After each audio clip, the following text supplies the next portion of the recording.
Bonjour tous, je m'appelle Izuhiko Yamazaki. Je suis un journaliste japonais indépendant de médias internet. Je suis également un activiste politico-social. Je fais tous les jours sauf samedi et dimanche l'émission en japonais e-news live par Tweakazing à 21h à l'heure locale depuis plus de 8 ans.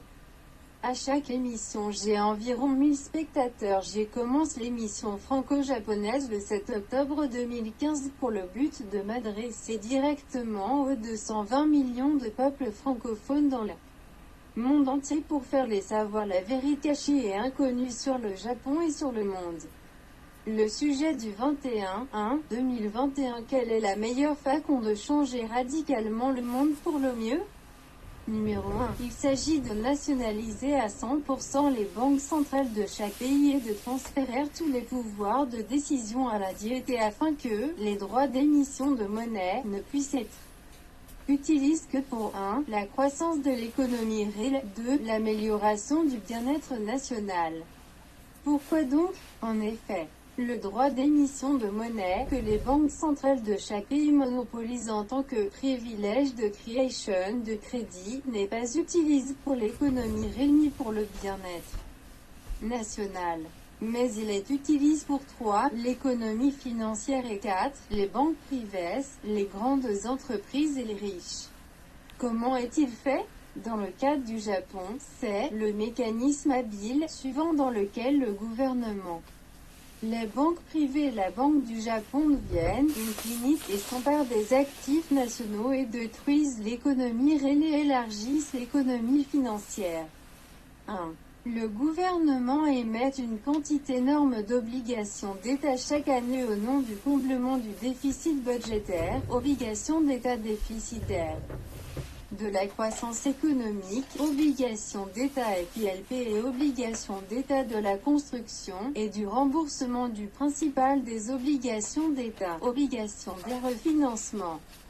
Type d'obligation d'État émise annuellement par le gouvernement japonais et montant moyen d'émission, déficit des obligations d'État. 40 trillions de yens, fonds pour combler le déficit budgétaire, obligations d'État FILP.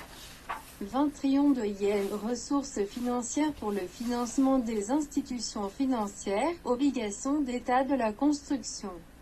10 trillions de yens, ressources financières pour le financement des constructeurs généraux, obligations de refinancement.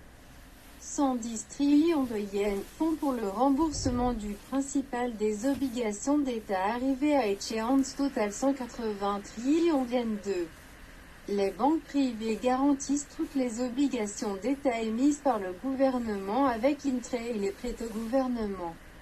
Le gouvernement japonais paye environ 9 trillions de yens d'intérêt aux banques privées chaque année et emprunte 180 trillions de yens. Sur ce montant, 110 trillions de yens, obligations de refinancement, sont payés en empruntant des banques privées le principal des obligations d'État émises dans le passé lorsque la date de remboursement est venue. 3. Lorsque le solde des obligations d'État souscrites par les banques privées atteint une certaine limite, la Banque du Japon achète les obligations d'État détenues par les banques privées et fournit des fonds aux marchés.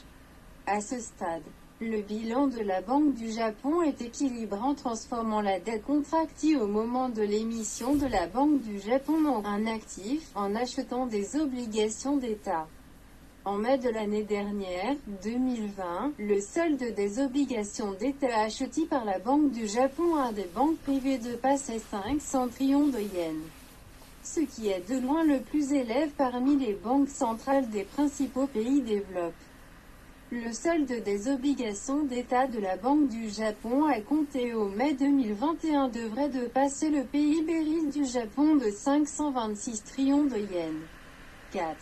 La dette nationale du Japon était de 1114,5 trillions de yens à la fin de mars de l'année dernière, 2020, soit 2,1 fois le PIB réel et est le pire pays en dette du monde. Au Japon, cette énorme dette nationale que les gouvernements du Parti libéral ont accumulée depuis 1975 ne sera pas payée par le peuple japonais à l'avenir. Mais le peuple japonais avait déjà payé pendant plus de 40 ans sous la forme suivante et il continuera à payer pour toujours à l'avenir. 1. Économie financière gonflée à 2. L'économie réelle immobilise l'économie à faible croissance. 2. L'économie réelle n'a pas progressé. Le revenu national a diminué et la population est devenue totalement pauvre. 3. En raison de l'économie financière gonflée, les banques, les grandes entreprises et les riches sont devenus de plus en plus gros. 4. Le gouvernement a augmenté les impôts et les primes d'assurance au nom du déficit budgétaire. 5. Le gouvernement a considérablement réduit le budget de l'aide sociale. 6. Le gouvernement a réduit le montant des paiements de pension et de protection des moyens de subsistance au nom du déficit budgétaire. Fin du numéro 1.